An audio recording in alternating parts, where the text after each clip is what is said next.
여러분, 지금 민주노총 산하 화물연대의 총파업이 말이 아니죠.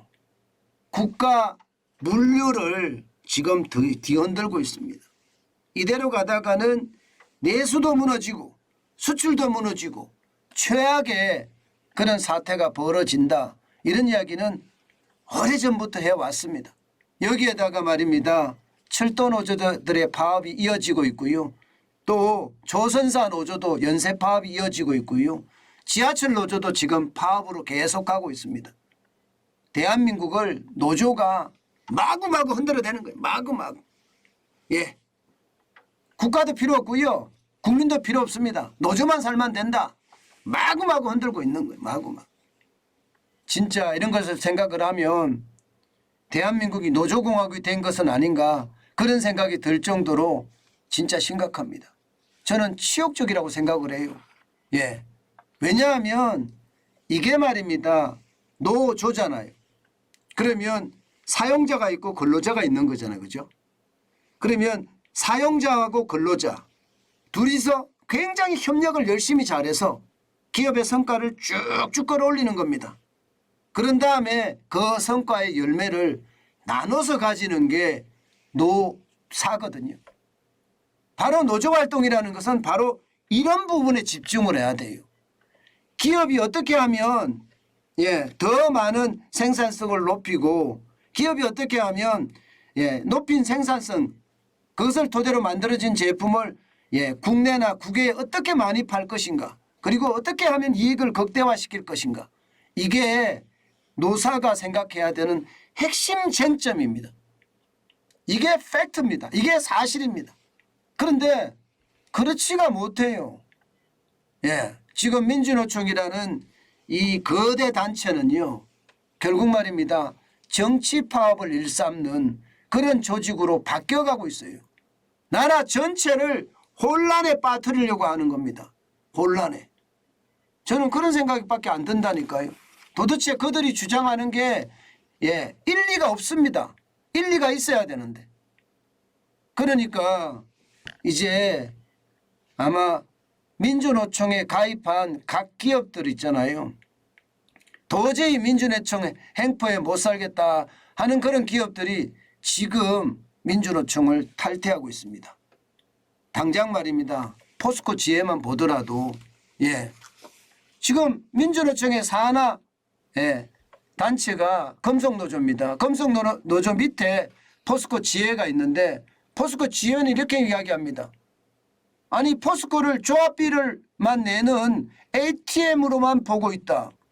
태풍으로 피해를 엄청나게 받는데 민주노총은 도와주지는 못할 망정 조합비만 걷어가고 있다. 이러면서 극렬하게 지금 반발하고 있거든요.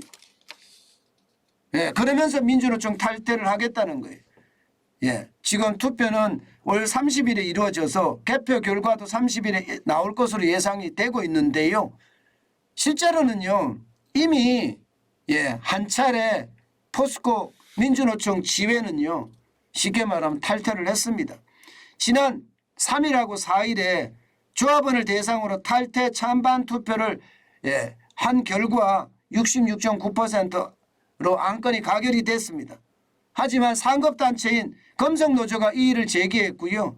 고용노동부가 이를 받아들이면서 재투표를 하기에 이릅니다.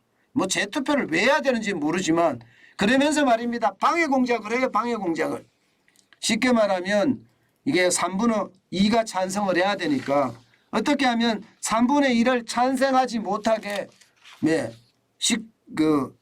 이 투표를 주도하는 세력을 말입니다. 잘라버리는 거예요. 민주노총에 탈퇴를 하게 만들어요. 강제 탈퇴. 그러면 민주노총만 지지하는 사람들만 남게 되잖아요. 그러면 투표를 하면 3분의 2가 안 넘을 수도 있으니까 그렇게 아주 꼼수를 쓰려고 하는데 통하지 않을 거라고 봅니다. 통하지 않을 거라. 저는 그 어느 때보다 지금처럼 말입니다. 정치 파업에 일삼는다면 이것은요.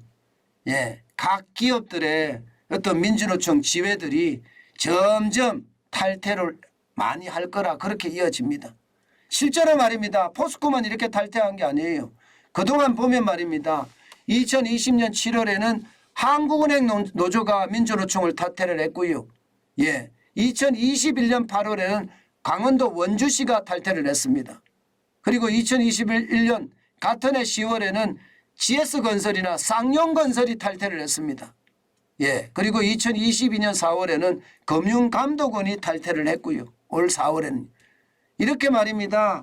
탈퇴 일색인 거예요. 왜냐하면 본질에서 벗어난 일을 하잖아요. 본질에서 벗어난 일. 본질에서 벗어난 일을 하면서 대한민국 전체를 혼란의 도가니로 몰아가니 이런 조직이 필요 없는 거죠.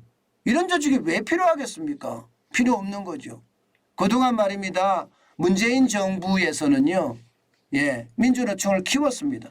보시는 것처럼 예, 민주노총이 113만 4천 명까지 올라갔습니다. 한때는 말입니다. 민주노총이 더 앞설 때도 있었습니다. 지난 2018년만 하더라도 한국노총을 앞섰어요. 워낙 문재인 정부가 민주노총하고 감쌌기 때문에요. 예, 그 당시에 한국노총은 93만 2,991명이었고요. 예, 조합원이 민주노총 96만 8,035명이었습니다. 그러던 것이 2020년에 재역전을 시켰죠. 예, 민주노총이 113만 4천 명이 됐고요. 예, 한국노총은 115만 4천 명이 되면서 재역전이 됐습니다. 문제는 지금까지 노조 활동하는 사람들이 굉장히 많이 늘어나지만 이게 이제는요 점점 퇴색돼 갈 겁니다. 당장 말입니다. 학생운동을 보자고요. 제가 대학을 다닐 때마다 하더라도 공부하는 적 없습니다. 매일 학교에 데모하러 갔어요. 수업이요? 뭐 거의 폐강이고요. 예, 폐강이 아니고 휴강이고요. 예, 수업을 안 했습니다. 매일 데모했어요. 매일. 그런데 제가 군대를 제대한 해가 1988년입니다. 1988년이면 제가 대학을 들어간 해가 1984년이었거든요.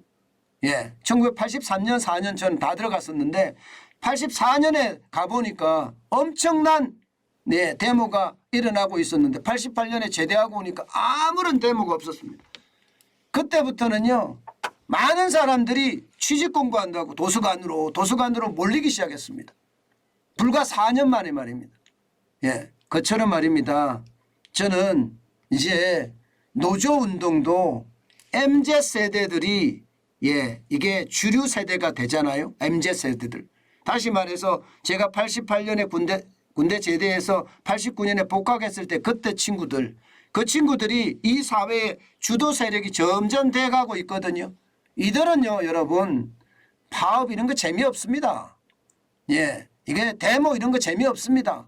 그들에게는요 실용주의 노선이 가장 중요합니다. 실용주의 노선이 결국 변할 겁니다. MZ세대들이 민주노총에 탈퇴하는 일이 많아질 거고요.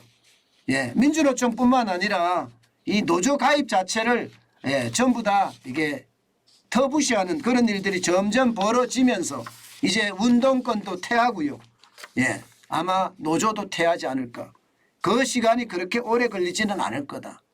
예, 저는 그 시간까지 대학이 바뀌었듯이 우리 사회도 바뀔 거예요. 그 바뀌는 시간까지 우리는 어떻게 대처해야 될지 진짜 고민을 많이 해야 됩니다. 윤석열 정부의 민주노총에 대한 법과 원칙을 통한 강경 대응 저는 바르다고 생각합니다. 그렇게 해야 됩니다. 그래야지 이게 대한민국에는 법과 원칙이 통하는 사회다. 법 위에 존재하는 것은 아무도 있어서는 안 된다. 저는 그 말 확실히 실현되리라고 생각합니다. 지금은요 그 어느 때보다 시대가 말입니다. 굉장히 격변기로 느껴져요.